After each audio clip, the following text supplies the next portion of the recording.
Good morning and welcome to Conversations at SC, held in conjunction with the World Capital Market Symposium 2015. Today we are privileged to have with us Camille Blackburn from Australia, who comes with very extensive experience in both the private and the public sector. Previously, she was attached to Macquarie Bank, Westpac, and the Australian Securities and Investments Commission, to name a few.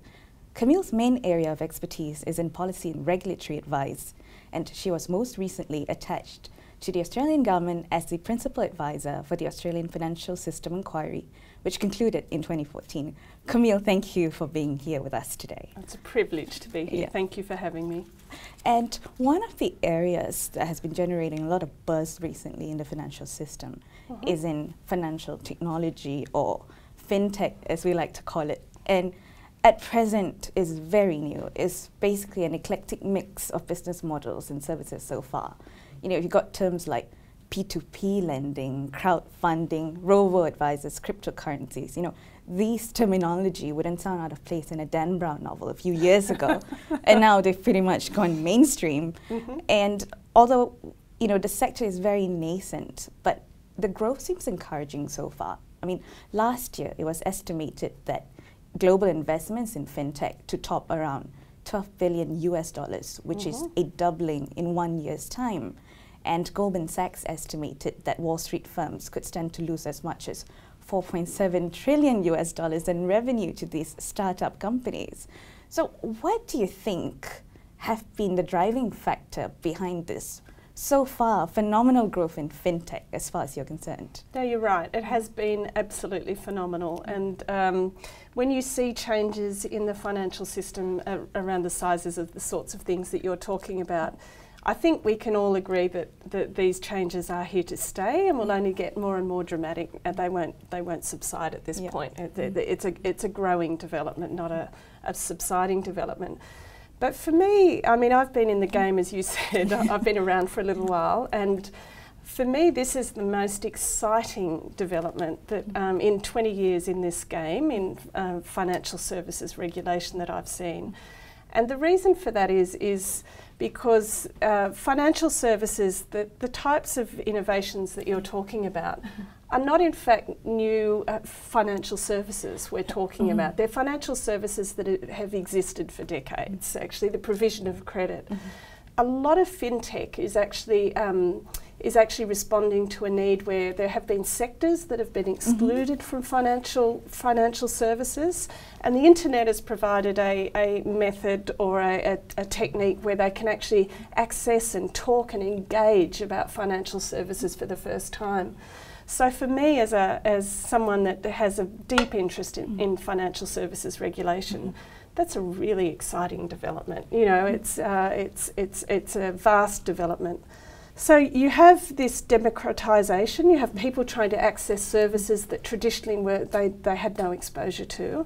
But consumers in financial services are now expecting better service. You know, they're expecting more immediate service. They're expecting better information. They're accessing different information tools about financial services. Those changes are all responding to consumer needs and have to be seen as big opportunities, better servicing of customers.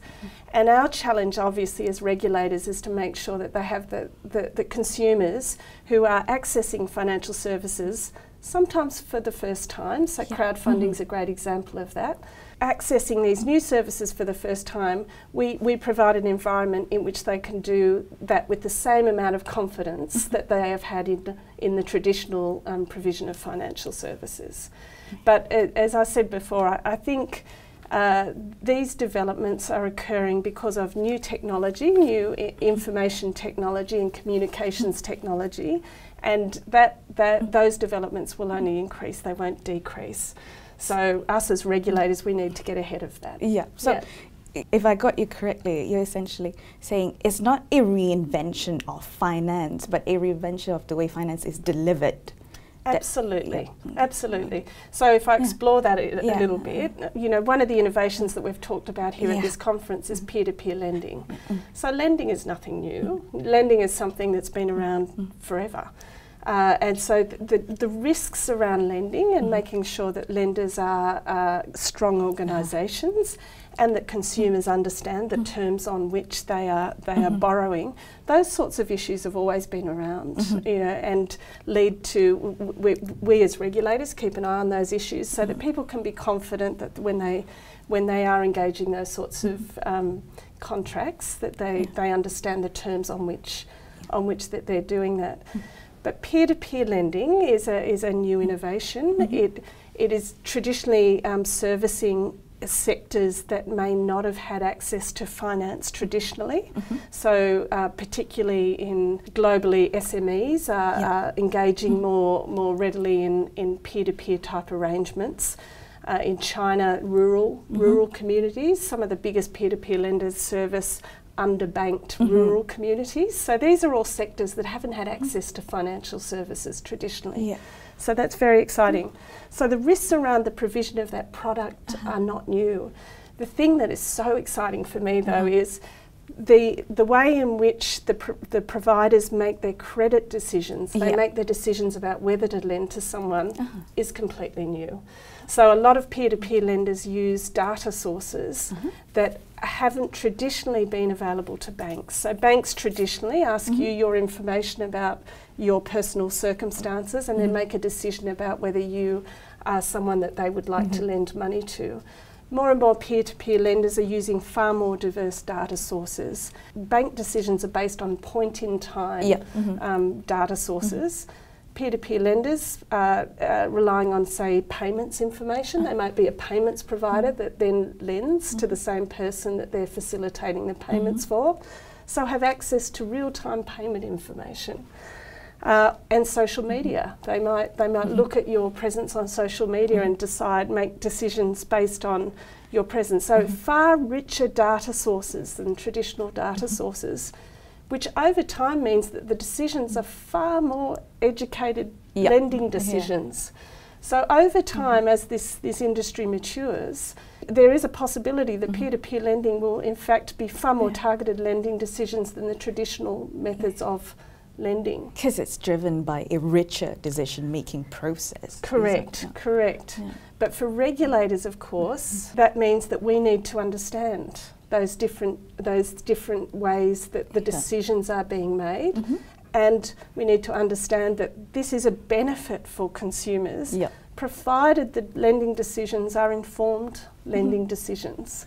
I mean, philosophically, now that you brought the point up, how do we, as a regulator, juggle between those sometimes potentially conflicting interests? You know, on one hand, you want to facilitate innovation and be pro-growth, but on the other hand, as a regulator, you understand that any new innovation potentially comes with risks.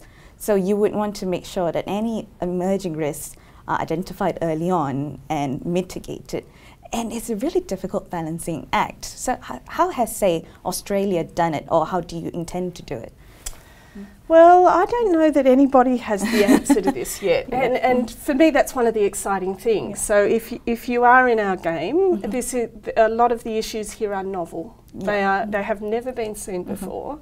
They have never been, we haven't really debated, particularly in a public arena, what the pros and cons are and what the harms and what the enormous benefits are, and tried to quantify those sorts of things. And that, of course, is the debate that people like me and you get so excited about, thinking about these things. But if you accept, and in most fintech innovation, the fintech innovation is about providing customer opportunities. So most fintech is designed to provide benefits. You know, either the provision is faster, it is more informed, so it's a better sort of credit decision. It's more efficient. You can bank on your mobile now. So we need to be able to articulate exactly what the benefits are for consumers that we're trying to achieve through fintech. And then make sure that these innovations actually deliver those benefits. Because fintech, I think, for the sake of fintech, is no opportunity. But you know, being able to do mobile payments on your phone, being able to access your bank account 24 hours a day, or you can't argue that those sorts of innovations are nothing but are desirable. Yeah. Peer-to-peer lending, as I said, the credit decisioning should become more refined. It should mean that unbanked sectors of the community suddenly have access to finance that they've never been able to. So these are quite easy to articulate benefits. Peer-to-peer lending is not helpful though if the provider of the credit is doing it recklessly. It's not informed lending, and we already know that. We already know that as regulators. Because that's not unique to P2P lending. No, it's absolutely. the classic human problem, right? Absolutely right. So as regulators, we need to understand what the benefits are and then test these innovations and make sure the innovations are actually delivering those benefits. China has the most peer-to-peer lenders of anywhere globally. They also have the largest issue with peer-to-peer lending globally. And when you look at some of those peer-to-peer lenders, they are people that don't necessarily have access to enhanced data flows. And in those circumstances, it's quite obvious that that's not an innovation that is actually all that useful. So, they are sort of the tests, but also the conversations I think we need to be having. You mentioned earlier the word testing, and I think one of the debates that cropped up not only during the symposium but also in the broader conversations is that unlike industries of tangibles, say pharmaceuticals, securities regulators don't have a clearly defined sandbox in which you could test ideas of products and see if they could potentially go toxic.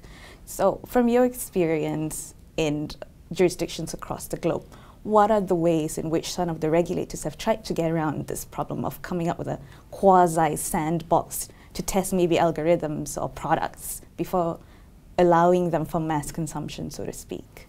Yeah, so we had a chat about sandboxes in the last session I was in. And the panel, I was on a panel of 6, and the panel of 6 were almost clearly divided about whether sandboxes were the way to go or they weren't to go. And I must admit, I'm on the not the way to go camp for sandboxes. And the reason for that is, and you will have already got the tenor from the way I've been speaking, is that a sandbox assumes that you go product by product. The product comes in and you test it and then you look for harms and then you address harms. I think the revolution that we're seeing, and it is a revolution, it's a revolution particularly in the way that we're delivering financial services, is something that is a mega trend. And that as a mega trend, we need to think about it in a holistic way, because there are harms and there are very big opportunities that we've already talked about, but there are harms that particularly securities regulators have never had to turn their mind to before. Right. And I'm getting a bit boring at this conference in that I'm always talking about data. And data and access to data is a skill set that regulators typically haven't been all that strong. It's not a core, in my time, it's not a core skill that you've needed as a regulator, your ability to interrogate data and testing algorithms and matching and those sorts of things, which more and more are becoming just central to the provision of financial services. So I think that as regulators, we need to have a think about financial services being delivered. I've talked about peer-to-peer lending and the fact that people are making credit decisions based on vast data sets that they traditionally haven't looked at. Robo-advice is a beautiful example. So in robo-advice you have data attributes of individuals being matched with data attributes of products, and then an algorithm that matches to make sure that you're matching the most appropriate product with the investment needs of the individual, and algorithms will do that for you. So regulators need to be able to understand whether that is an appropriate algorithm. Using a sandbox, I think, is a sort of a very inefficient way of looking at something that really is a trend across the whole of the financial services industry. We need to sit down and actually anticipate what the issues are that we expect to come out of this new method of providing financial services, and then look at those harms and make sure our tool set is appropriate for addressing those harms. I think you've hit onto a really important point, because a sandbox implicitly suggests that we live in a ceteris paribus world, where if you hold everything else constant and you vary this product, you're going to get this outcome, which would in a way repeat the mistakes we made during the global financial crisis, which is to look at things at an individual firm or product level while ignoring the systemic effect, where the sum of the parts is not the same as the overall level in the system. No, I can't agree with you more. Yeah. I can't agree with you more. So data and data analytics, there are some real skills embedded in those sorts of issues. And in the last panel that I was talking about, there's no reason why regulators can't anticipate, but we know these changes are coming, so in some ways regulators need to get ahead of that curve. And it should simplify us using the same tools that the private sector is using to modify the way that they provide financial services. Should provide us with the most powerful tools for being able to identify outliers. For example, robo-advisors, we know that there's a standardised way that you describe individuals' investment goals. And we know there's a standardised way that you describe different types of financial products and their maturities and their dividend streams and those sorts of things. We should be able to spot fairly easily those advisors using robo-advice where the results are a bit odd, you know, because we should be using the same sort of data sets that are available to the private sector. So I actually think that the same changes that are occurring in the private sector will provide us with extremely powerful tools to be able to ensure that the consumers are investing confidently. Earlier you talked about how fintech is a mega trend for the financial sector, but picking up from what you had been talking about the last few minutes, it would seem that the migration, the mega trend is also taking place in securities regulation, because we essentially started out a long time ago as being premised, it's fundamentally a legal problem. Securities regulation started out as ensuring contract enforceability, but now you could see that the philosophy behind regulation has taken on a more economic flavor, where we hit onto a macroeconomic phase when we talk about systemic resilience, and now we've moved on even further to behavioral economics and essentially looking at the microeconomics of harm and how individuals are affected by certain products and how we should tailor our interventions to ensure that that harm is anticipated and mitigated. Do you think that given this rise in the need for, say, data analysts and IT experts, would there be significant competition between regulators and the private sector for this specialist skill set? There will be, and there already is, and we all know that. And it is one of the biggest challenges probably over the next decade, because the shortage will be over the next decade. And, I find it so sad. I'm from an era where we were looking at conduct. I remember being on a futures trading floor and looking at the dockets of individual trades and looking for front running in the individual dockets of trade. So part of me feels very sad that this is the world that we're now operating in. I quite like dealing with people rather than algorithms. But the reality is, I think as a whole, when you look at what our role is to make sure that there is economic activity in the economies that we serve, and that there is good consumer confidence for engaging in those. The enormity of the good that we can do, definitely counterbalances that. The war for talent that you're alluding to, because of these new skills that we need going forward, is very difficult. But it's no different to the war that we've fought for decades again. So a decade ago we needed the best lawyers in the eras that you're alluding to. And you and I know that there are extraordinarily gifted people in the public sector, and there are extraordinarily gifted people that talk about these things in the same way that you and I do, whose main motivation is ensuring that the world in which we live is hopefully better for the greatest number. So we don't get out of bed for money. We get out of bed because the work that we do is important and it is interesting. It provides an element of public service that you just can't get in the private sector.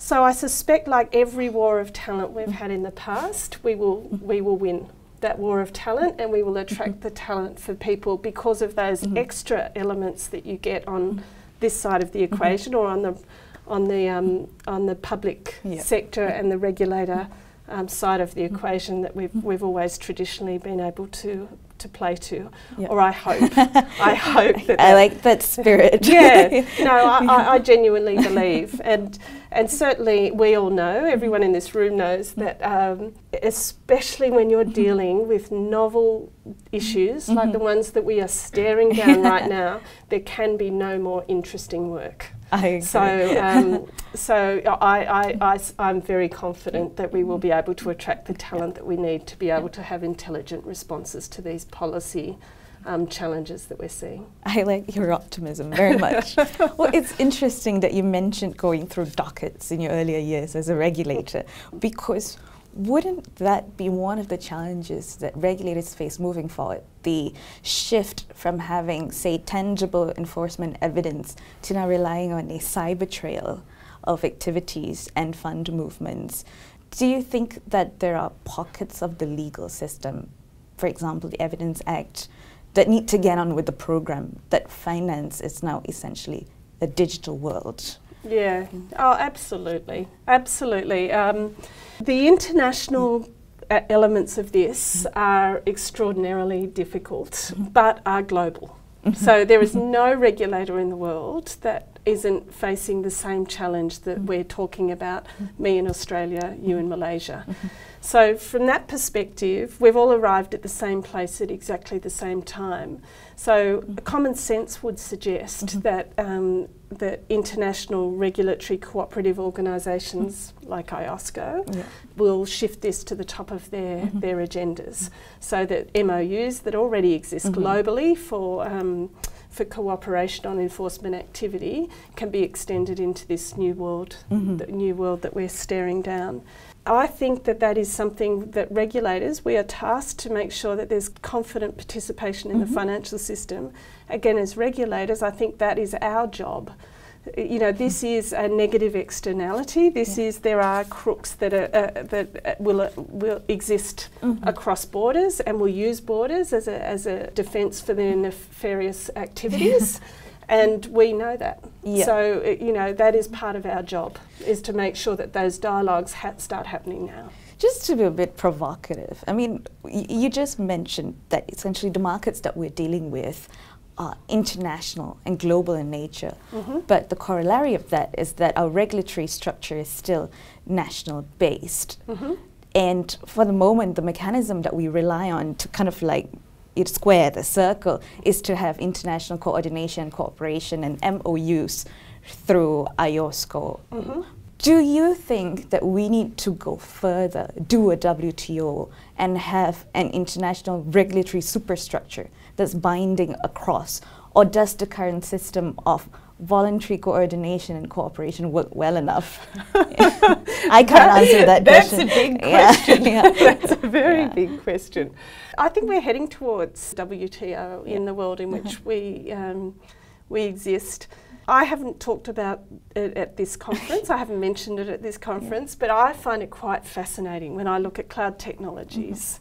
There's a lot of efficiency to be extracted by financial services organisations using cloud technologies. Cloud technologies are typically very opaque as far as where the actual data is being stored. So regularly, financial services institutions now are using cloud technologies, and that the data that is being held there is being held often in offshore jurisdictions where we're unsure of what the data protection laws are around those jurisdictions. Now that, of course, is a topic that is being vigorously debated on international levels and at the WTO, you know. So there are already those types of discussions going on. But interestingly, for us, the answer is different in Asia, and I'm including Australia in Asia as part of that discussion. The answer is different in Asia, to Europe, to the US, and China, actually. So that's interesting. There are some very, very important priorities for us as financial services regulators to escalate the discussions and make sure we get some sensible solutions on issues that are critical to the future provision of financial services. I agree, because I think that issue underpinned the now notorious letter that was sent by the group of Asian regulators 2 years ago, protesting against extraterritoriality of regulations that start out as well-meaning, but you tend to have adverse externalities on jurisdictions beyond its home domain. And that was a stability, wasn't it? That was the OTC debate about stability. Yes, but you're absolutely right. We need better coordination on these issues that cross borders. Thank you so much. And I think you've touched on this point before, because at the moment, a lot of the debate on fintech, as far as the regulators are concerned, is that we see fintech and the broader digitization of markets in general to be an area that we are regulating. But is there scope for us to kind of like invert that equation and look at technology as a tool for us to use as a substitute for the traditional approach to regulation in order for us to achieve, the intended investor outcomes? I think that is the paradigm that we need to adopt.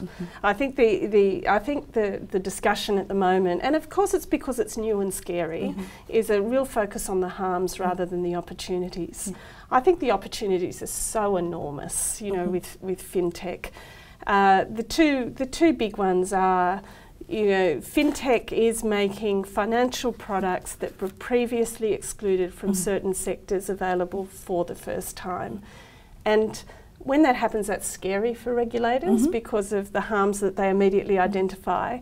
But the other thing that of course happens is that consumers engage in those financial services, and that's a form of financial literacy, and it's self-taught financial literacy. They're trying to get information about financial services that previously hasn't been accessible to them, and they're trying to find out information about those. And more fintech is providing that information in a way that's so accessible and is designed for people to make it accessible to them. So comparator sites, so more and more people, and there's plenty of research about this, more and more people are making their investment decisions after scanning and looking at social media on the internet and trying to find chat rooms that talk about certain financial products, or search for information about how financial products work and those sorts of things. So that's a form of financial literacy where the regulators aren't part of it. This is all happening organically. So for me, that's a really powerful. It's a really powerful thing. I mean, we need to keep an eye on that. It's an informed and relevant debate.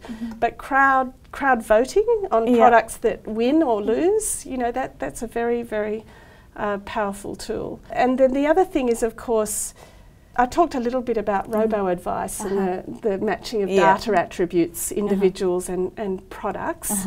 That's going to challenge a lot of our traditional tool sets, is the way that regulators think about it, because we've had disclosure, we've had big prospectuses that talk about the products.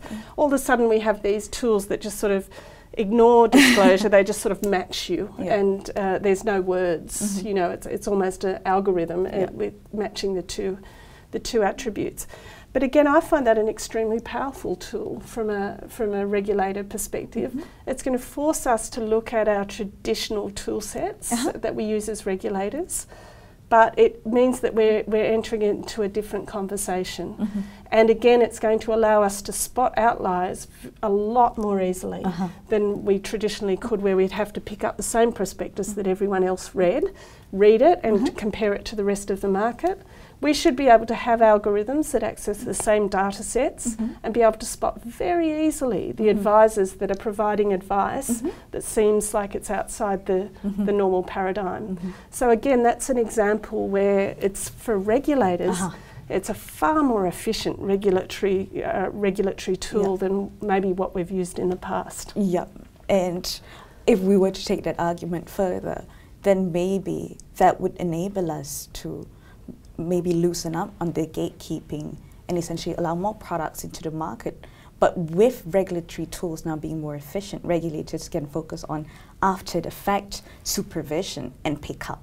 Instead of being a ticket barrier, the inspector on the train Absolutely. picking up on those who do not have valid tickets. Absolutely. We won't read every ticket as it comes through. What we will do is we should be able to recognise the outliers and just go and talk to them.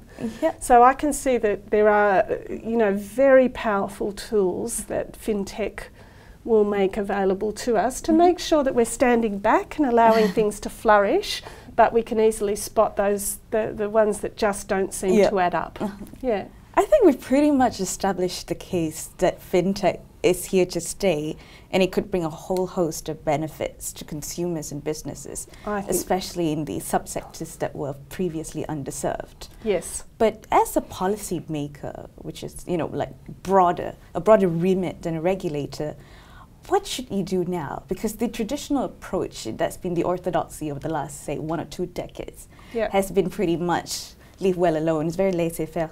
But do you think there is still room for that kind of let them live attitude, or do policymakers now need to take a more active approach in encouraging the growth of this sector? I think there's a very serious role for policymakers in this area.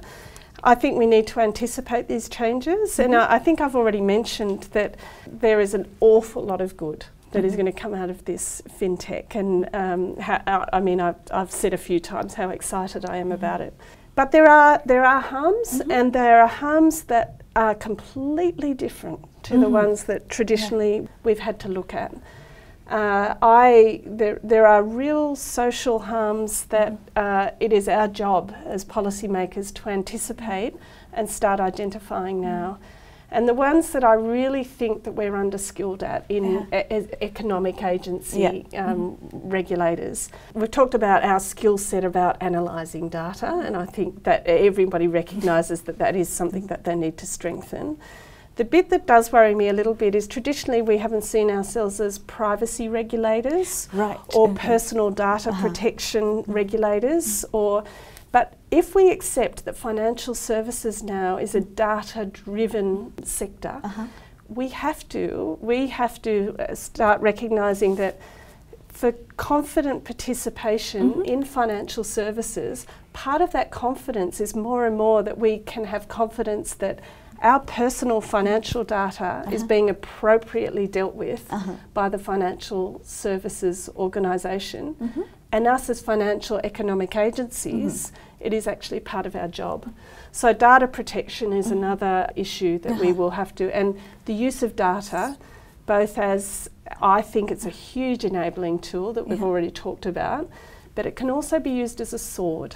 So if you are a financial services organisation that hoovers up people's personal data and keeps it to yourself and doesn't allow other people access to it, it can be a source of stickiness in the provision of financial services, which erodes competition. Whereas data should be an enabler of competition.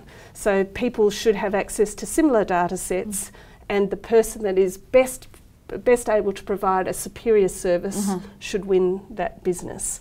And so we need to be vigilant about the competition effects of use of data is again another skill that maybe we haven't had to think about all that carefully in the past. Are you aware of any jurisdictions that have taken measures to address these data portability issues as far as finance is concerned? I am. So in data and the regulation of data, the European Community and European Parliament is probably, I'm going to use the word advanced, but it's more developed. Right. Certainly, the debates are very rich and deep because they have a body of law that we don't have in Asia around human rights that came up, that developed post Second World War. So they look at financial innovation and technology innovation very carefully to look at the human rights implications of that through that body of law. They have personal data regulation that looks very carefully at how personal data is used and what it's permitted to be used for, and how it must be shared to ensure that the maximum benefit are extracted from data.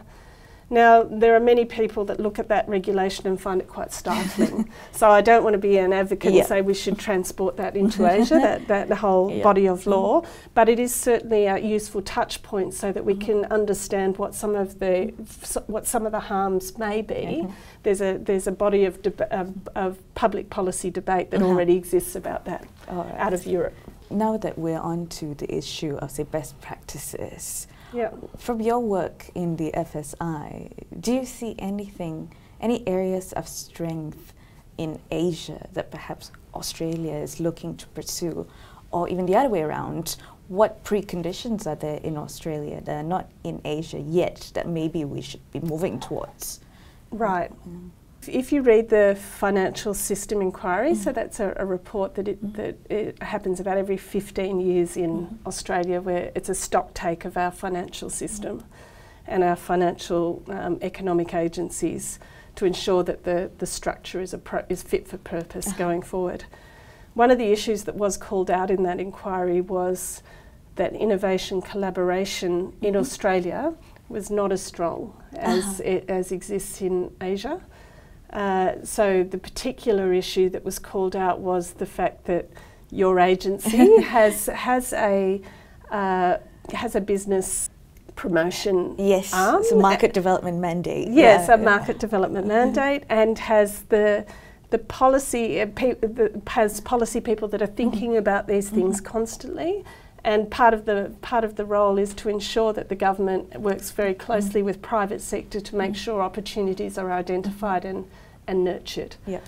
And we don't have that architecture. We don't have that architecture in Australia, and that was called out as something that we probably needed to look at a little bit more closely off the back of the review. I suspect there will be recommendations about that when we see the government's response to that report. And, you know, me in the position that I've got, I look at you here in Malaysia and I can see evidence of how important that is. You know, your crowdfunding legislation and your crowdfunding thinking about those public policy issues, you've hit the market, or you've managed to develop your thinking about that. We're still debating it, you know, so that's still a debate that's raging in Australia. So we haven't been able to move as quickly and as agile as what you have been here. So I see evidence of that in, you know, conferences like this, you know, the level of support. And government support, when we talked about innovation collaboration and the importance of that, you know, there are a number of reasons why government. One is that it just does provide confidence to innovators that this is something that the government cares about, and that's something that we need to be better at in Australia. Government, of course, is typically in any economy in the world is one of the biggest consumers of products within the economy, just by virtue of the fact that they're a government. And so that buying power and actually being able to stand behind these innovations is very, very important. But it also provides a little bit of confidence to consumers that is something that they know that their government is engaged with and is thinking about. And so that trifecta is something that we will need to learn or watch what you do, and perhaps collaborate with you a lot more strongly about going forward while we develop our thinking about that a bit further. Thank you very much, Camille. It was a great pleasure having you here today. That's it for us from Conversations at SC. This is Zahira signing out. Thank you for having me. You're very welcome.